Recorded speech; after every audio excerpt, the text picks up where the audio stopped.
7 каналда сайтқа саяхат берүүсү, студияда Улук Бакытов. Саламатсыздарбы? Камчыбек Ташиев Садыр Жапаровка жаңы иш бөлмөсүн көргөздү. УКМКнын төрагасы Камчыбек Ташиев президент Садыр Жапаровду УКМКнын жаңы имараты менен, анын ичинде өзүнүн иш бөлмөсү менен тааныштырды.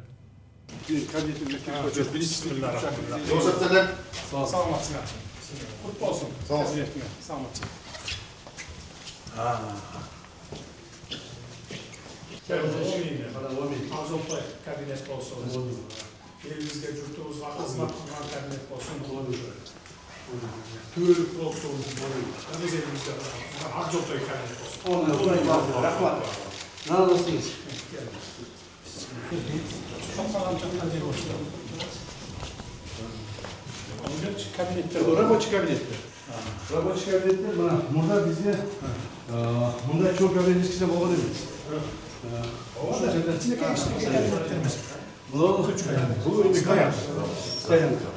3 etaj. Muğlu tatlılarına bir izdaniye olacak. Girip кетет, yakın kayra yakın çarptı eder. Maşinesi de sırtta kalmaydı kendi. 700'e yakın maşine. Ha murdaklar kübüt sırtta kaldı. Sırtta kaldı. Sırtta olmuyor. Köşede olmuyor. Kabinet. Бишкекте автобус айдоочусу 1-июнь күнү автобустагы кичинекей жүргүнчүлөрдү майрамы менен куттуктап, таттууларды таратты. Бул видеого соц тармак колдонуучулары жылуу пикирлерин жазышууда.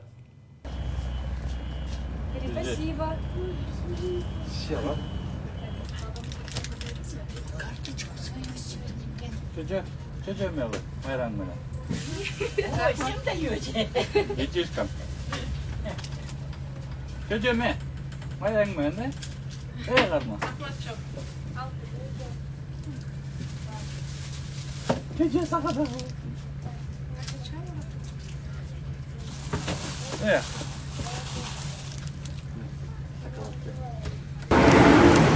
Сколько малышу? Один. Нет, малышу сколько? 2 года. 2 года? Сок можно ему? Можно все? Да, можно. У нас праздников. Роза, поехали. Нет, нормально. А что ты? А это что?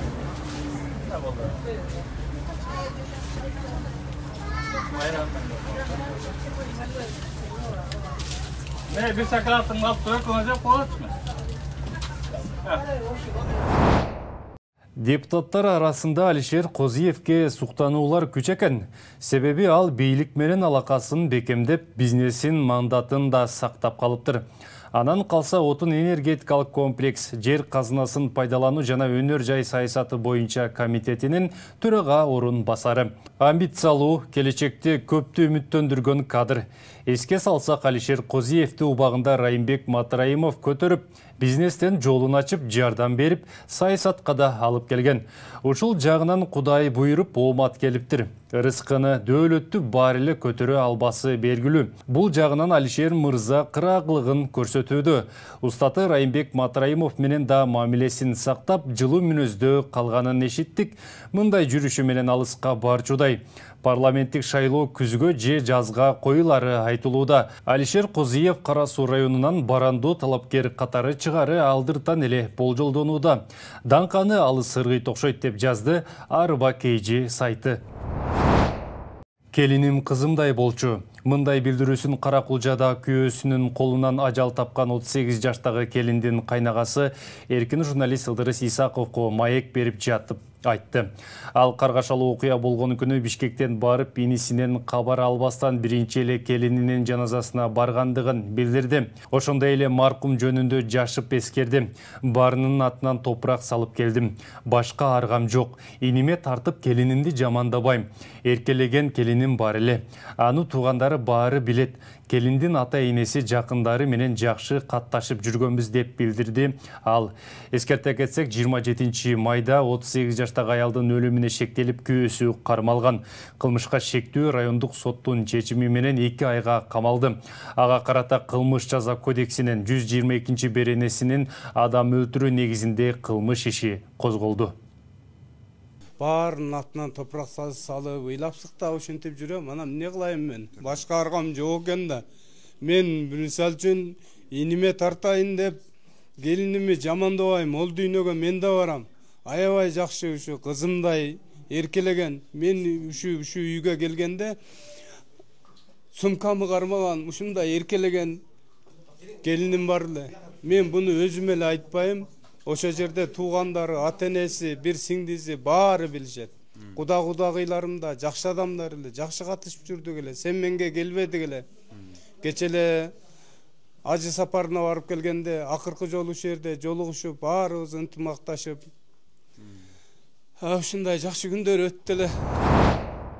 Палестинанын буудагы туруктуу өкүлү Рият Мансур Бириккен Улуттар Уюмунун Коопсуздук кеңешинин жыйынында Газадагы балдардын өлүмү тууралуу айтып жатып көзүнө жаш алды. Анын айтымында карапайым калктын азап чегип жатканы сөз менен жеткис. Дипломаттарга кайрылып ал сөзүн уланта алган жок. Бул чыдагыс нерсе. Муну кантип көтөрөт? Менин неберелерим бар. Муну көрүү эч бир кадимки адамдын колунан келбейт, деди элчи жана ыйлай баштады. Газа бийлигинин маалыматына караганда Израилдин операциясы башталгандан бери 54 миңден ашуун палестиналык набыт болду. Палестинанын элчиси эл аралык коомчулукту карапайым калктын азап тозогун токтотууга чакырып, бул жаңжалдын негизги курмандыктары балдар болуп жатканын баса белгиледи. Дүйнө сулусу сынагынын финалы Индиянын Хайдарабад шаарында өттү. Сулулук ханышасынын таажысын Таиланддын 21 жаштагы өкүлү Опала Сучата Чуангсри жеңип алды. Ал 107 талапкерди атка калтырып, тарыхта биринчи болуп таймаштын жеңүүчүсү болуп калды. Бул тууралуу уюштуруу комитетинин сайтында айтылат. Жеңүүчү тажыны дүйнө сулусу 2024 сынагынан Чехиядан келген Кристина Пышкова кийгизди. Салтанат хай-тек көргөзмө борборунда болуп, сулуулуктун, интеллекттин жана социалдык жоопкерчиликтин чыныгы майрамына айланды. Опала Сучата Чуангсри 72 жылдан бери дүйнө сулусу сынагында жеңген алгачкы тайландтык болуп калды. Ал 21 жашта ыктыярчы болуп, үйүндө 16 мышык жана 5 ит багышат. Эл аралык мамилелер факультетинин студенти, модель, ал психология жана антропологияга да кызыгат. Эске салсак, бул сынакка өлкөбүздүн атынан Мисс Кыргызстан 2025 Айжан Чаначаева катышкан.